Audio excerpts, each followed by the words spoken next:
Why don't you tell me how you're feeling, Alex? I'm fine. I mean, okay, a little depressed, I guess. All right. Any idea why? Probably because I started the apocalypse.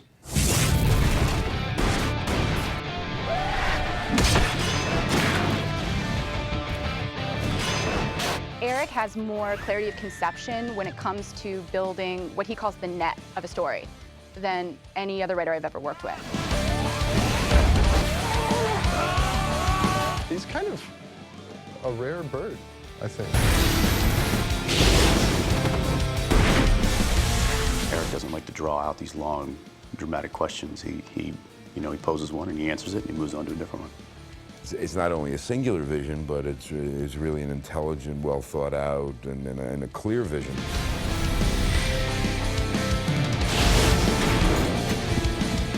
You haven't lived until you're in the writer's room and you're talking about like exactly what God's motivation is in a scene. I'm sorry.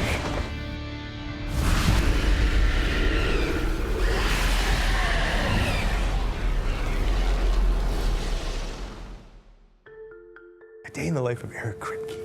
Fascinating. I would say a typical day at the office for me is really triage from start to finish. You have to be able to focus on 7 different episodes at any given time and keep every detail of every single one totally straight in your head. And I'm just like diving from one room to the other. You know, just left, you can't imagine just the amount of crap that comes on top of it. And what's amazing is you'll be on a phone call yelling, being like some Hollywood cliche of a producer. Rah, rah, rah, rah, you tell them they're gonna get blah, blah, blah, blah. You hang up the phone and then you walk in the room, you're like, okay, let's get creative.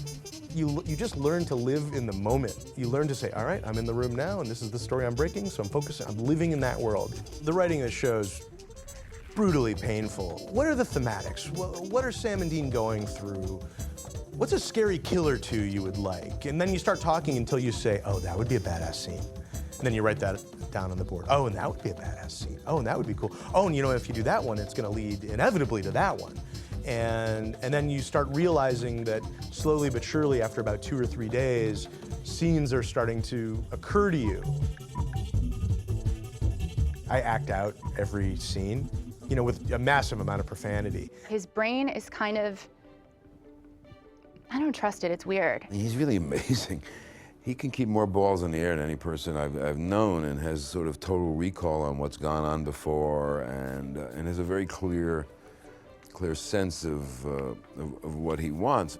How that really works inside the writer's room, I mean, I'd be lying if I said in season 2, we knew we needed to introduce Croatoan because in season 5 it was going to be the apocalypse virus they were going to unleash on the world. The side effect, which we laugh about, which we call in the writer's room only half jokingly, is like it has the appearance of intelligence. Like, we're not actually smart, we just look smart.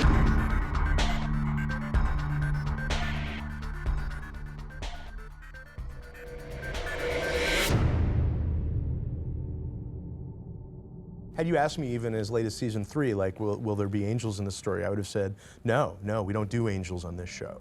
The way I say it is, we probably had half the mythology figured out. We had the dark half. So we knew that we were gonna go from Yellow Eyes to Lilith to eventually Lucifer, and that, you know, in season 3 you start to get some of those notions where they talk about Lucifer as a kind of their god. There's that one demon who's stuck in the girl who's stuck in the basement with Dean, and she talks about her belief in Lucifer and she hopes one day he'll return. But we didn't have the angel half. The angel half we figured out on the run. I mean, looking back, it was obvious that you have demons and that there's this whole other side of a coin, and we weren't playing it, but, you know, hindsight's 20/20, and thank God it worked out.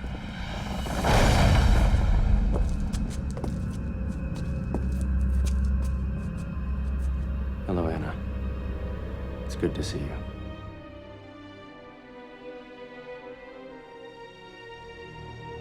When you say that, oh yeah, I have a 5-year plan, and when you say like, oh yeah, the 5th season, the apocalypse is gonna break out, it's one thing to sort of talk about it, It's another thing to do it. And then suddenly Bob Singer and I at the beginning of the year kind of looked at each other and were like, oh shit, it's the actual apocalypse. Like we have to dramatize that.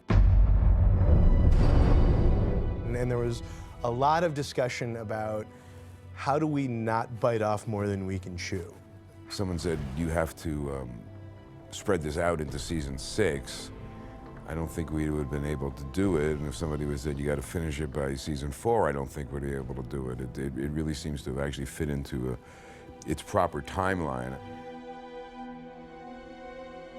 We all read Revelation as we kind of got into the season. And that's a trippy story he tells, man. There's a very specific order of events, and there's a very, very specific numerology.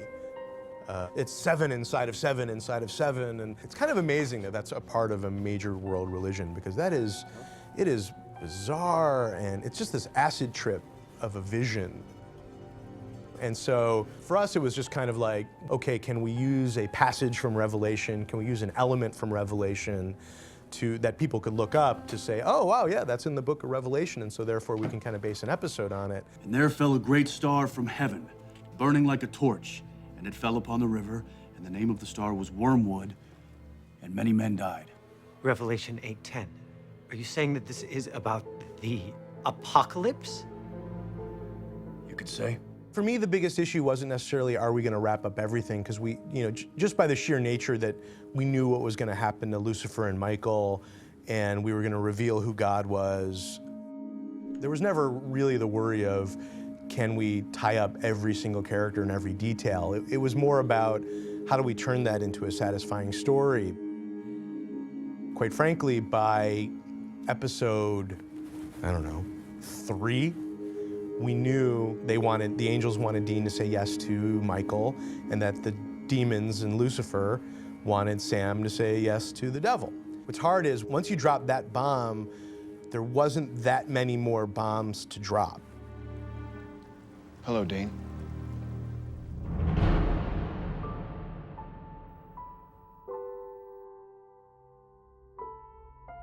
What really helped and what really worked was to look at heaven as a family, because this is a show about family. And that you have a rebellious little brother and you have an obedient older brother who's a soldier. And that the obedient older brother does nothing but blindly take orders from his mysterious and absent father. And the little brother tells the absent father and his older brother to go to hell, and literally, and takes off out of home and feels sort of punished and persecuted from his family as a result. But you look back and you're like, it became what it had to be, because of course Michael is Dean, and of course Lucifer is Sam, and of course John is God. It comes out of growing up with everything from Star Wars to sort of a sophistication in graphic novels and some of the universes of those worlds, in which the rules and coherency of those worlds became much more important. Supernatural isn't just about the story of Sam and Dean, it's about this landscape and this world that they're in, and you want the rules to be consistent, so it's fun and scary and exciting to go to that world every week. Our writers know, I guess, my strengths and Sam's strengths so well. It's a wonderful thing about having worked so much with other people that you just kind of know, and they kind of know me, and I'm proud to go through Sam's journey as much as I can. What's great is the writers, when they see how we're portraying these characters, then they'll start to write to our strengths. And they'll start seeing things that we're doing, or ways that we're reacting, or things that we're, portraying on camera, and they'll start to write to that. So then the character kind of evolves with the help of both the actor and the writers. For me, it's easy, not easy, but it's easy to be passionate about it, because, this was my baby. This was the show that I wanted to do. This has been the project that by far has been the most satisfying in my career up to this point. This crew and these people are so wonderful and talented, and I'd be insanely lucky to have a second situation that's been a highlight to the level this is a highlight.